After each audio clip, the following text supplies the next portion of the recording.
내가 주의 법을 어찌 그리 사랑하는지요. 내가 그것을 종일 작은 소리로 읊조리나이다. 주의 계명들이 항상 나와 함께하므로 그것들이 나를 원수보다 지혜롭게 하나이다. 내가 주의 증거들을 늘 읊조림으로 나의 명철함이 나의 모든 수송보다 나으며 주의 법도들을 지킴으로 나의 명철함이 노임보다 나으니이다. 내가 주의 말씀을 지키려고 발을 금하여 모든 악한 길로 가지 아니하였사오며 주께서 나를 가르치셨으므로 내가 주의 규례들에서 떠나지 아니하였나이다. 주의 말씀의 맛이 내게 어찌 그리 단지요. 내 입에 꿀보다 더 다니이다. 주의 법도들로 말미암아 내가 명철하게 되었으므로 모든 거짓 행위를 미워하나이다. 주의 말씀은 내 발의 등이요 내 길의 빛이니이다. 아멘. 오늘 우리가 읽은 본문 말씀의 큰 능력이라는 제목으로 첫 번째 시간 은혜의 말씀을 나누어 보려고 합니다. 모세는 가나안 땅을 목전에 두고 두 편의 설교에서 이스라엘 백성들이 하나님께서 저주하시는 길이 아닌 축복하시는 길을 선택할 것을 간절히 권면하고 있습니다. 그렇다면 어떻게 해야 복된 길을 걸어가며 복된 인생을 살 수 있을까? 너무나도 원론적인 답 같습니다만 그 길은 오직 하나, 하나님의 말씀 안에 해답이 있다라는 것입니다. 시편의 말씀 역시 150편 전편이 죄인의 길과 의인의 길 또는 악인의 길과 선인의 길에 대한 선택과 그 선택의 결과에 대해서 기록합니다. 어떻게 죄인의 길과 의인의 길이 나뉘며 또 악인의 길과 선인의 길이 나뉠 수 있는가? 그것은 하나님의 말씀에 순종하는 것과 불순종하는 것으로 구분이 될 수 있겠습니다. 즉 말씀 생활이 기준이라는 것입니다. 시편 1편을 시편 전체를 여는 문과 같은 시편입니다. 그리고 150편 전체 주제라고 할 수 있는 것이 시편 1편입니다. 거기에서도 보면 말씀 생활을 잘하는 신앙인에게는 때에 맞는 좋은 열매가 맺힌다라고 설명을 하고 있습니다. 우리 시편 1편 1절부터 6절을 살펴보면 복 있는 사람은 악인의 꾀를 따르지 아니하며 죄인의 길에 서지 아니하며 오만한 자들의 자리에 앉지 아니하고 오직 여호와의 율법을 즐거워하며 그 율법을 주야로 묵상하는 자로다.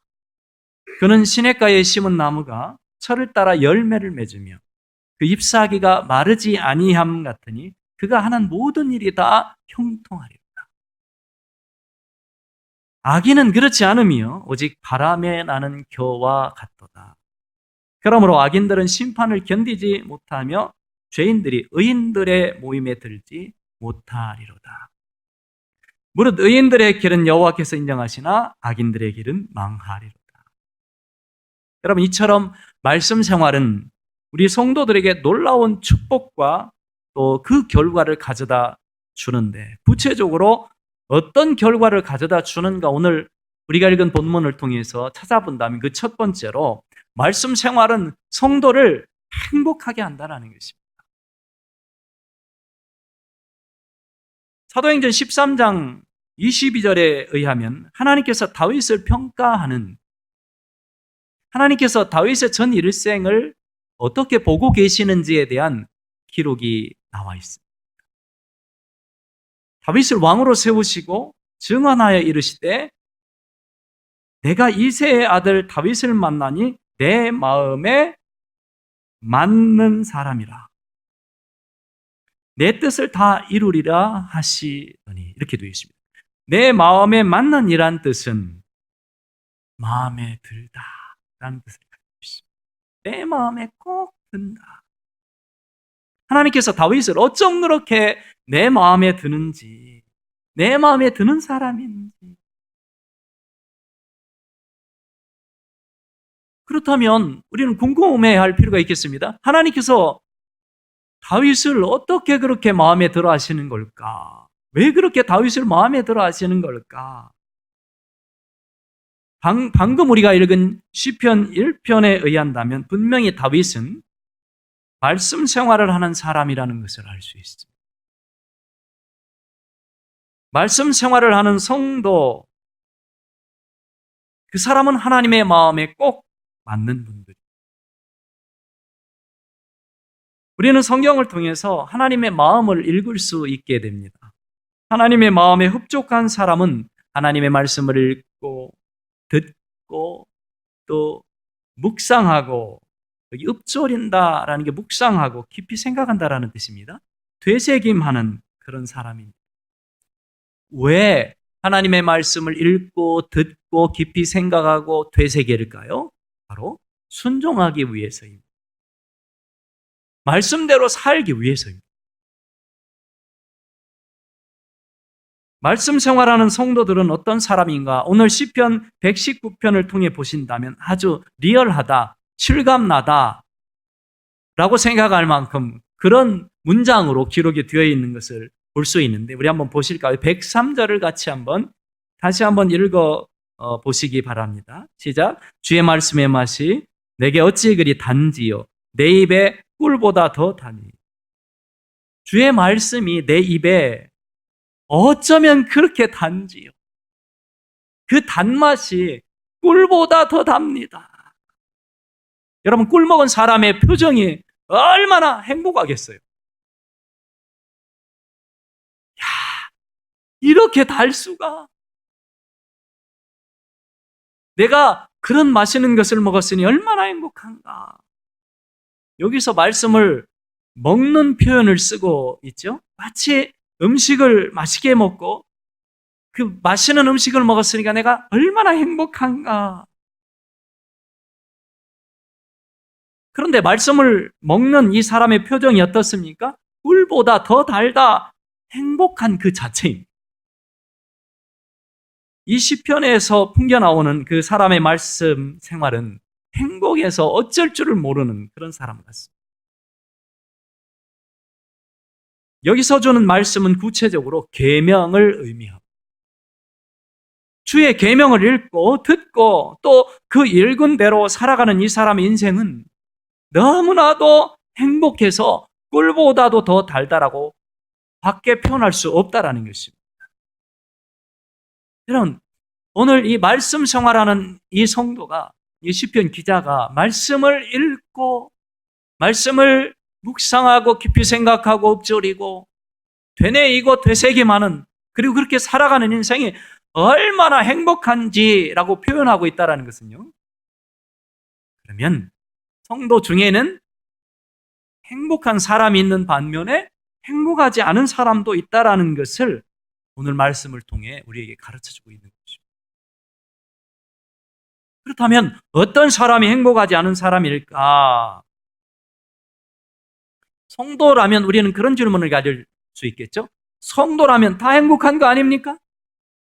구원받은 하나님의 자녀이니까 예수님이 나의 모든 죄악을 지시고 십자가 위에서 피를 흘려주시고 대신 죄물이 되셔서 나는 영원한 하나님의 나라에서 천국에서 살 수 있는 엄청난 선물과 축복을 받았으니 그 자체로 행복한 것이 아닙니까? 그죠? 그렇게 생각할 수 있지 않겠습니까? 그런데 여러분, 그와 더불어서 우리가 살아가는 인생에서도, 현실 속에서도 행복하게 살 수 있다라면 얼마나 좋을까라는 것입니다. 근데 오늘 시편 기자는 성경을 잘 읽어보면 우리 성도들도 충분히 그렇게 살 수 있다라고 말씀하고 있다라는 거예요. 여러분, 만약에 성도이면서 말씀 생활에 익숙하지 않는 분들이 있다면 오늘 이 말씀에 귀 기울여서 들어보시기 바랍니다. 그래서 이분이 고백하는 것처럼 그렇게 고백할 수 있는 날이 올 수 있도록, 나도 시편 119편에 말씀하는 이 시편 기자와 마찬가지로 내가 말씀 생활하다 보니까 이분보다도 더 엄청난, 꿀보다 더 단 행복감이 나에게 있다. 라고 고백할 수 있는 사랑하는 우리 성도들이 되시길 예수님의 이름으로 축원합니다. 다윗이 고백했던 것처럼 주야로 말씀을 깊이 생각하고 묵상하는 자에게는 시절을 따라 과실을 맺게 되고 그 잎사귀가 마르지 않는다라고 합니다. 열매를 맺게 되고 늘 푸르른 인생을 살 수 있는 그 말씀이 그 인생의 영혼의 양식이 된다는 말씀입니다. 여러분, 왜 인생이 시들고 고달프고 변뜻하면 싸우고 험한 말을 하고 분노하고 아파하고 상처 주고 불안하고 걱정되고 그러보다 보니 자꾸 세상 방식으로 기우는 듯한 인생을 사는 것이죠. 말씀 생활과 동떨어진 인생을 살기 때문에 그렇습니다. 시편 1편 4절에 보면 악인은 그렇지 않으니 그저 바람에 날려가는 겨와 같도다라고 되어 있어요. 자, 우리가 말씀 생활을 잘한다라면 그 말씀 생활을 잘하는 성도는 인생의 뿌리를 어디다 두는 걸까요? 말씀에 두는 겁니다. 나의 인생의 뿌리를 말씀에 두고 있는 거예요. 그래서 말씀이 내 인생을 든든하게 지탱시켜 주는 것이죠. 그러다 보니까 어떻습니까? 시절을 따라서, 계절을 따라서, 때에 따라서 하나님이 나에게 요구하시는 인생의 열매들을 잘 조롱조롱 맺혀 나아가는 것이죠. 그러나 악인은 그렇지 않으며 오직 바람에 나는 겨와 같다라는 건 뭡니까? 말씀 생활하지 않는 사람을 얘기하는 거 아닙니까? 말씀 생활하지 않는 인생은 뿌리가 없으니까 어떻게 됩니까? 바람에 흔들리는 것입니다. 지탱이 어렵다라는 것이에요. 마치 바람에 흔들리는 갈대처럼 내 인생이 흔들리는 것입니다. 문제 앞에서 흔들리고 감정 앞에서 흔들리고 형평과 사정에서 휘청거려야 합니다. 바로 말씀 생활에서 멀어져간 사람의 인생이 이렇다는 것을 오늘 여러분에게 가르쳐주고 계신 것입니다. 여러분들은 시절을 따라서 과실을 맺는 인생을 살고 싶습니까? 아니면 바람에 나는 겨와 같은 인생을 살고 싶습니까? 사랑하는 성도 여러분, 말씀 생활을 충실해서 말씀이 내 인생의 뿌리를 잘 지탱시켜 주셔서 오직 시절을 쫓아서 계절을 따라서 때에 맞는 인생의 열매와 결실을 거두시는 여러분들이 되시기를 예수님의 이름으로 축원합니다. 말씀에서 멀어져간 인생들이 그렇다면 행복할까요? 절대 행복하지 않습니다. 불행합니다. 여러분, 오늘 말씀을 보면 말씀 생활하는 이 시편 기자는 말씀 생활이 꿀보다도 달다라고 얘기합니다. 그러면 반대로 우리 한번 생각해 볼 필요가 있습니다. 단맛이 나는 인생이 있다면 쓴맛이 나는 인생도 있는 거예요. 그죠? 꿀같이 단맛 나는 인생이 있다면 쓴맛 나는 인생도 있는 것입니다. 왜 쓴맛 나는 인생을 살고 있는가? 아주 간단합니다. 말씀이 없으니 쓴맛이 나는 것입니다. 그래서 결론을 한번 빠르게 좀 일찍 지어본다면 성도는 어디에서 행복을 찾는 사람들인가? 바로 이러한 질문 앞에 여러분들은 답을 할 수 있어야 합니다. 성도는 하나님의 말씀을 듣고 읽고 행하는 것에서 행복을 찾는 사람들이다. 성도는 어디서 행복을 찾는다고요? 하나님 말씀을 듣는 데서, 그리고 읽는 데서, 그리고 행하는 데서 행복을 찾는 사람들이라는 것입니다. 성도의 가정들이 말씀에서 멀어져 갈 때 형편없이 불행해지는 것을 우리는 많이 보게 됩니다.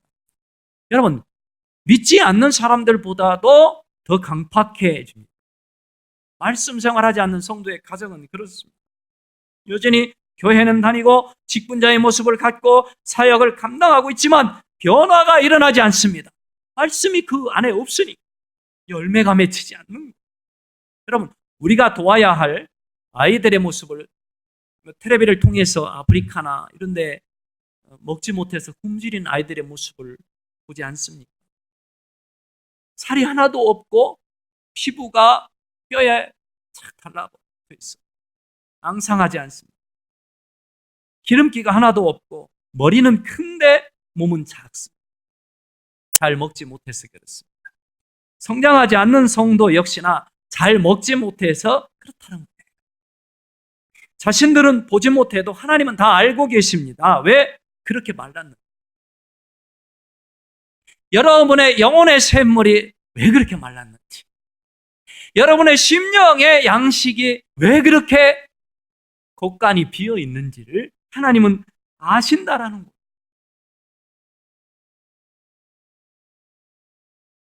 그래서 보면 말씀 생활은 우리의 영혼을 풍요롭게 합니다.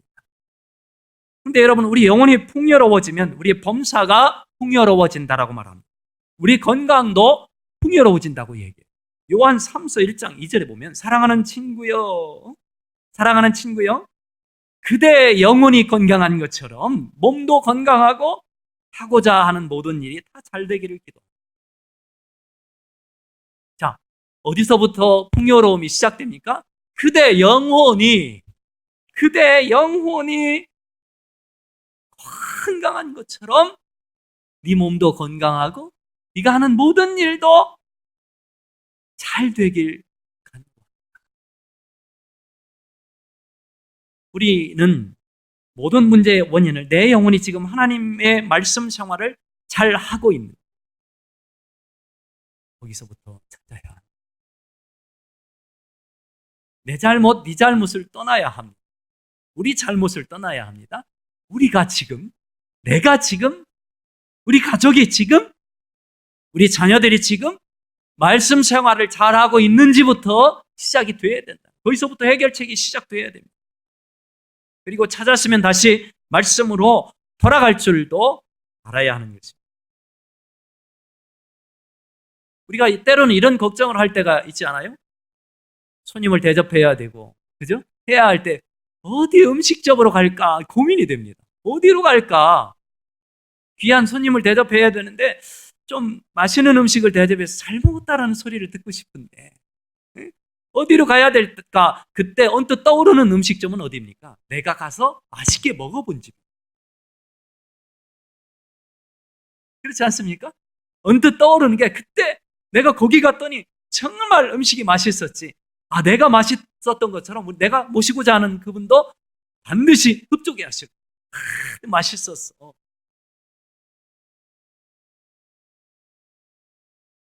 이처럼 우리는 우리의 영혼의 양식인 말씀을 다시 찾아가고 또 찾아야 된다. 오늘 시편의 기자처럼 말씀을 보니까요, 우리 한번 시편을 보면 97절을 한번 같이 읽어보시기 바랍니다.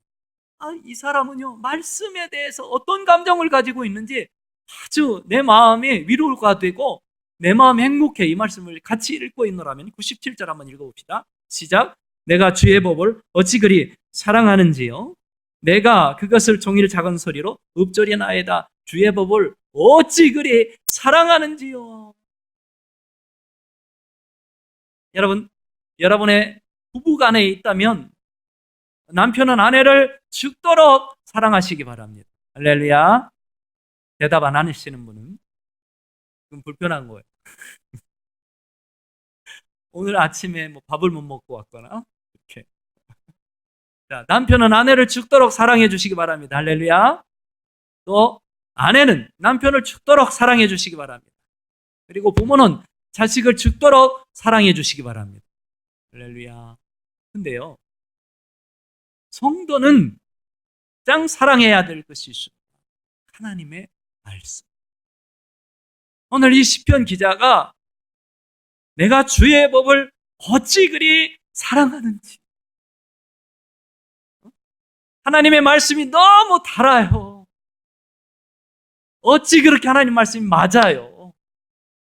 읽고 듣고 오늘도 설교를 듣고 있으면 내 인생이 왜 그렇게 시들은지 이유를 알게 되고 풍요로운 길로 갈 수 있는 길이 무엇인지를 깨닫게 되어지는 거야. 우리는 다른 것에서 이유를 찾았단 말이야. 네 잘못, 내 잘못, 돈 잘못, 그죠? 여기서 다 해답을 찾는 거예요.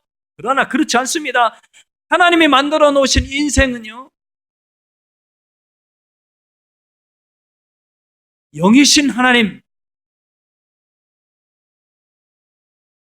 영이신 하나님께서 인간을 만드시고 영혼을 넣어주시고 우리는 영적인 존재예요. 영이신 하나님을 만나야만 행복해질 수 있는 거예요.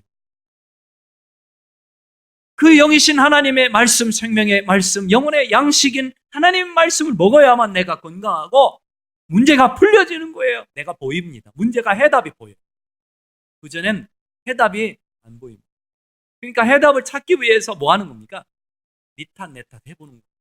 그게 혹시 해답일지 모르는. 맞죠, 여러분? 근데 해답이 되더니까? 절대 안 됩니다. 문제는 더 이상 꼬이고 관계가 깨지고 문제는 더 큰 문제가 발생.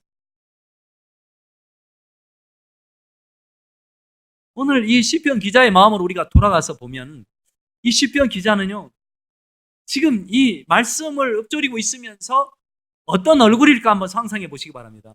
막 찌그러지고 울상이면서 내가 말씀을 어찌 그리 사랑하는지 이렇게 할까요? 절대 안 그렇습니다. 얼굴이 활짝 펴가지고요, 주의 말씀이 어찌 그렇게 단지 내가 주의 말씀을 얼마나 그렇게 사랑하는지 사랑하는데 얼굴이 어떻게 돼요? 사랑하는 표정을 지어야, 사랑하는 표정을, 말씀이 얼마나 좋은지. 여러분, 하나님의 말씀인 설교를 들으면서 여러분의 인생의 문제가 해결되시고 여러분 마음의 근심이 펴지는 역사가 있길, 그리고 여러분이 갖고 있는 인생의 문제가 해결되는 해답을 얻으시는 시간 되시기를 예수님의 이름으로 축원합니다. 그러니까 이 사람은요, 말씀을 제일 사랑할 수 있다. 아, 내가 말씀을 제일 사랑한다. 우리는 이런 질문을 할 수 있어요. 아, 이 사람은 할 일 없는 사람입니까? 하루 종일 어떻게 말씀을 생각합니까? 내가 하루 종일 하나님의 말씀을 읊조리나이다. 이건 뭐냐면 내가 하루 종일 무슨 일이 있더라도 하나님의 말씀에서 떠나가지 않는다라는 뜻을 가지고. 그죠? 그럼 일을 하다 보면 잠시 말씀 듣다가 못 들을 수도 있지 않습니까? 묵상하다가 묵상을 중단할 수도 있지 않습니까? 그러나 이 삶의 연속선상인 내 삶 속에서 말씀대로 살아가는 거예요. 말씀이 내 인생에 뿌리 박은 거예요. 삶 속에 그대로 적용되는 걸 얘기합니다. 그래서 삶이 말씀화되어 있다. 우리 사랑하는 형제여러분교회 성도 여러분, 여러분들의 인생은 말씀화되어진 인생이 되시길 예수님의 이름으로 축원합니다. 바쁘다고 말씀을 잊고 그 일을, 그죠? 말씀을 잊고 생활하는 게 아니에요. 여러분 행복해지고 싶습니까? 사랑하시기 바랍니다. 말씀을 사랑하시기. 그리고 말씀을 자꾸 생각해 보세요. 여러분 반대로 생각하면 세상 문제, 세상 사람들과 이런 것들을 자꾸 생각해 보세요. 행복해지는 사람 거의 없습니다. 영혼이 마르고 병이 들기 시작합니다. 내가 해결할 수 있는 문제들이 아닙니다. 그래서 우리는 참된 해결자 되신 하나님을 바라보아야 합니다. 말씀 속에 해답이 있기 때문에. 그리고 그 말씀을 따라가다 보면 문제가 열리기 시작하는 것입니다. 그래서 예수님께서도 내가 곧 길이요 진리요 생명이니 나로 말미암지 않고는 아버지께로 올 자가 없는. 예수님을 따라가다 보면, 말씀 대신 예수님을 따라가다 보면 길이 보이고 해답이 보이는 거예요. 저는 그래서 성도가 성도다워지는 데에는 반드시 이것이 필요한데 말씀 생활의 반복이라고 생각합니다. 여러분 말씀 생활을 제대로 반복해 보세요. 그 사람 반드시 하나님을 만납니다. 할렐루야. 말씀 생활을 제대로 반복해 보세요. 그럼 반드시 그 사람은 하나님을 만납니다. 그러나 제대로 반복하지 않기 때문에 우리는 거친 광야와 같은 인생을 사는 겁니다. 교회 다니면서도 제대로 반복하지 않기 때문에 그런 거예요. 오늘 마치 이 시편의 기자처럼 내가 말씀을 얼마나 사랑하는지, 그 말씀의 맛이 얼마나 단지 내 인생이 이렇게 행복한지 이렇게 반복해요.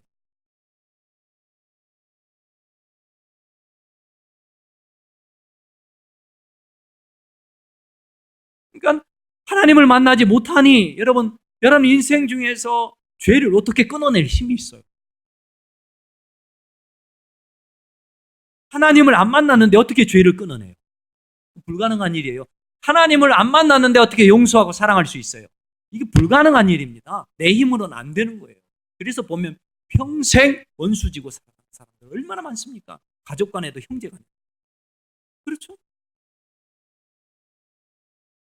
하나님을 만나지 못하면 그걸 이길 힘이 없는 거예요. 그러나 여러분 하나님을 만난 사람들은 사랑할 힘이 생기고 용서할 힘이 생기는 것입니다. 그리고 부드럽게 살아갈 힘이 생깁니다. 세상 살아가는 방법은 오직 거친 것입니다. 여러분 이해하십니까? 무슨 말씀인지? 세상 살아가는 방법은 오직 거친 것입니다. 거칠어야 이깁니다. 거칠어야 승리합니다. 그러나 여러분 하나님 안에서 살아가는 예수 안에서 살아가는 성도의 삶은 부드럽지 않습니다. 부드러워요. 왜? 성령의 기름을 이렇게 바르고 살아요. 그래서 구약에 보면 감람류를 바르고 상처난데 기름을 바르고 또 안수하는데 기름을 바르고 그게 성령을 뜻하는 거거든요. 성령 받은 성도들은 부드러움이 나타나는 거예요. 부드러움. 그래서 성령의 열매 9가지 중에 온유함이 나타나는 것이죠. 온유. 사랑과 함께 온유함이 나타나. 거친 세상에서 승리할 수 있는 것은 거칠음으로 반응하는 것이 아닙니다. 온유함으로 반응할 때 이길 수 있는 거예요. 거칠음으로 반응할 때, 거친 세상에서 거칠음으로 반응할 때 둘 다 꺾입니다. 그러나 여러분, 거친 세상에서 승리할 수 있는 오직 한 가지 방법은 온유함으로, 부드러움으로 승부하는 거예요. 할렐루야. 부드러움으로 승부하는 거예요. 남편이 11시에 들어와서 12시에 들어와서 어떻게 반응해야 합니까? 어머, 일찍 오셨네요. 나를 안 넘기고 오셨네요. 아우, 너무 고마워요. 아우, 너무 감사해요. 교통사고가 났어요. 안 다쳤네요. 너무 고마워요. 죽지 않았네요. 아우, 너무 고마워요. 죽지 않았으니 얼마나 행복합니까? 그렇죠? 여러분, 거친 세상에서 오직 승리하는 방법은요, 거칠음이 아니고 온유함이에요. 부드러움으로 승리할 수 있다는 거예요. 그래서 행복한 신앙생활, 행복한 인생, 그것은 하나님의 말씀을 붙잡고 있는 자에게 주어진다. 지금 온 세상이 설탕과의 전쟁이 선포됐다고 합니다. 우리나라도 곧 설탕세가 이제 적용된다. 설탕은 여러분 실제 너무 과하게 섭취했을 때는 술, 담배보다도 더 해롭다고. 당뇨병이 이전보다 4배나 증가했다고 합니다. 4배. 여러분 먹을 때는 달콤하지만 우리 건강을 해치는데도 모르는 사이에 내 손이 자꾸 가는 거예요. 내 입이 자꾸 끝을 향해요. 자신의 몸은 병드는데 자꾸 먹게 되는 거 아니겠습니까? 단 것을 찾는 거예요. 여러분 하나님의 말씀을 떠난 성도는 이렇게 세상의 달콤한 맛에 길들어지게 되어 있는 것입니다. 자기가 죽는지도 모르고 자기가 병드는지도 모르고 세상의 달콤함에 나도 모르게 손이 가는 것이고 마음이 가는 거예요. 예배 시간에 그래서 놀러 다닙니다. 사람들과의 관계에 집중합니다. 하나님보다 말씀보다. 주일도 있고 돈을 벌며 살아갑니다. 그런데 이런 것보다도요 더 가시적으로 내 인생을 해롭게 하는 것이 있습니다. 뭘까요? 성품의 변화가 일어나지 않는 것입니다. 신앙생활을 하고 있더라도 하고 있는데도 변화가 일어나지 않는 거예요. 왜? 말씀이 빠져 있기 때문에. 핵심, 신앙의 핵심이신 말씀이 빠져 있기 때문에 변화가 안 일어나요.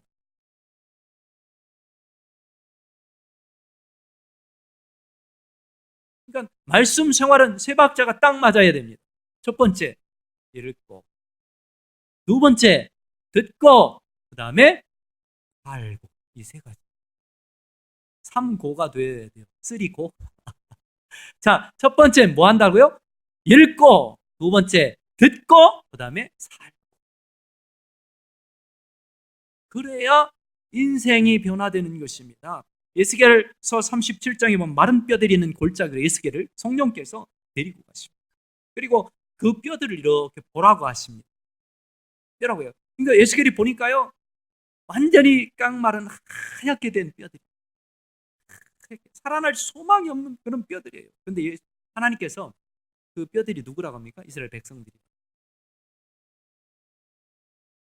마치 이스라엘 백성들이 이 마른 뼈들과 같다. 그러나 그것으로 하루를 시작하거나 마치지 마시기 바랍니다.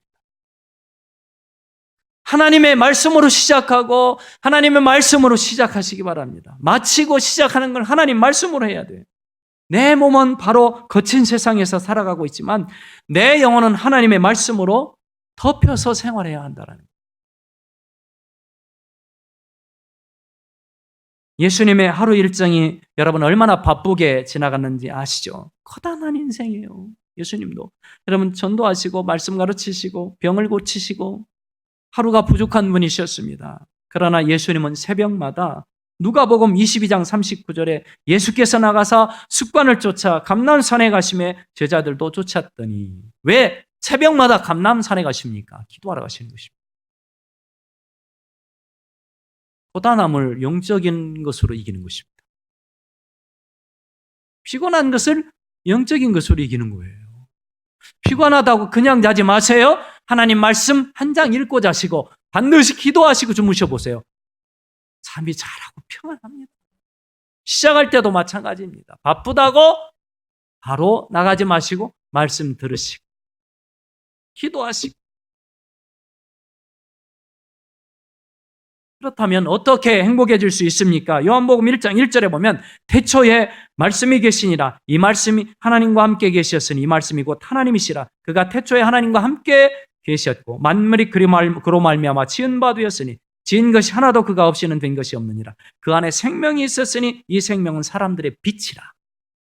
하나님 말씀을 그냥 읽으면 안 됩니다. 잘 보시면서 의미를 생각해 봐야 합니다. 말씀이신 예수님 안에는 생명이 있다라고 해요. 이 생명이 요한복음 12장 50절에 의하면 영생이라고 말합니다. 영원한 생명. 말씀이신 그리스도 안에는 영원한 생명이 있다라고 말씀하신 것입니다. 그래서 말씀 생활하는 성도들에게는 요한일서 5장 20절에도 역시 그리스도 안에는 영원한 생명이 나타나 있는 것처럼 그 생명이 말씀 생활하는 성도에게도 나타난다.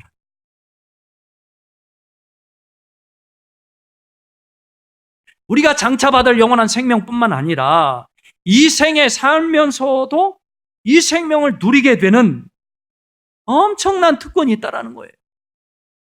마치 땅에 살지만 천국에서 살아가는 것 같은 초월적인 행복과 기쁨이 우리 가운데 있다라고 합니다. 근데 한번 구체적으로 말씀 속에 어떤 초월적인 기쁨과 행복이 예수님 안에 있으면 어떤 것이 나타나나?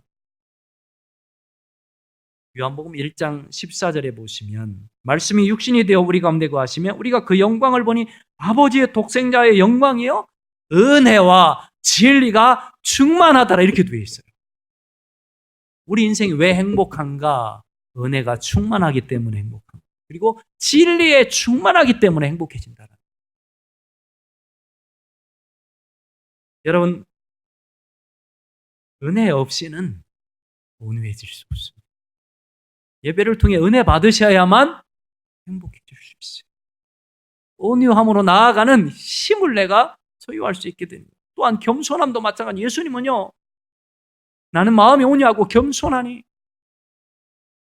은혜가 없으면 도끼가 있습니다. 거칠고 교만해집니다. 자기 주장만 합니다. 감사할 줄 모릅니다. 다툼과 시기가 가득합니다. 죄의 유혹에 빠집니다. 근데요, 은혜에 있는 사람은 내가 죽일 놈이고 하나님이 날 사랑해 주셔서 내가 이 자리에 있는 거예요. 그래서 요한복음 13장 1절에 보시면 6월절 전에 예수께서 자기가 세상을 떠나 아버지께로 돌아가실 때가 이른 줄 아시고 세상에 있는 자기 사람들을 사랑하시되 끝까지 사랑하시니 이렇게 되어 있어요. 여러분, 예수님은요, 당신의 문제가 산 같은데 우리는 내 문제가 산 같으면 다른 사람을 돌아볼 힘이 없습니다. 그러나 예수님께서는 당신의 문제가 산 같은데 제자들의 발을 씻기고 있어요. 이게 가능한 일입니까? 곧 돌아가시는데.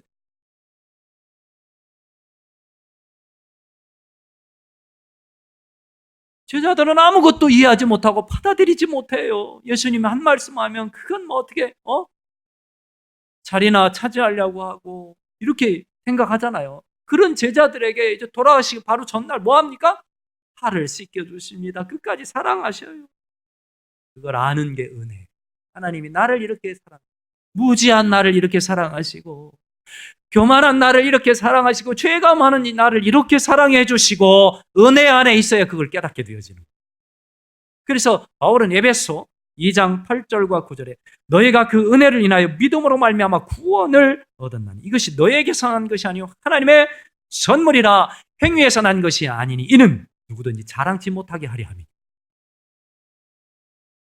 도무지 내가 할 수 없는 것. 그것을 하나님 예수님을 통해 하셨다라는 거예요.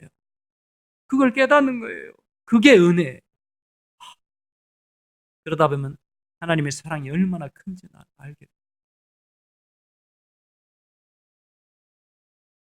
그래서 우리는 십자가 안에 들어가야 은혜가 돼. 예수님의 십자가 안에 들어가야. 부부관계에서 십자가가 있기를 예수님의 이름으로 축원합니다. 가정생활에도 십자가가 있어야 합니다. 회사생활 역시, 교회생활 역시 십자가 안에 들어가야 제대로 만들어진 성도가 탄생합니다. 예수님께서 요한복음 15장 11절에 내가 이것을 너희에게 이르면 내 기쁨이 너희 안에 있어 너희 기쁨을 충만하게 하려 합니다. 우리가 예수 안에 있을 때 초월적인 기쁨이 내 안에 충만하게 됩니다. 예수님의 기쁨은 초월적 기쁨입니다. 십자가 위에서도 웃을 수 있는 기쁨. 이것이 성도의 행복. 예수님께서 이 땅에 오신 이유도 요한복음 10장 10절에 보시면 도적이 오는 것은 도적질하고 죽이고 멸망시키려는 것뿐이요 내가 온 것은 양으로 생명을 얻게 하고 더 풍성히 얻게 하려는 것이다. 예수 생명의 풍성함, 이게 기막힌 행복입니다. 여러분 세상에서 행복을 찾지 마시고 말씀 안에서 행복을 찾아보세요. 성도는 말씀을 통해 주시는 은혜 안에서 진리 안에서 충만하게 채워질 때에 행복해지는 것입니다. 말씀의 큰 능력, 그것은 우리를 예수 안에서 행복하게 한다는 것입니다. 이 은혜가 주시는 행복으로 충만하게 살아가시는 성도가 되시길 축원합니다. 기도합시다. 주님 감사합니다. 말씀 안에서 진정한 인생의 단맛과 행복을 맛보는 성도들이 되게 해 주시옵소서. 예수님 이름으로 기도합니다.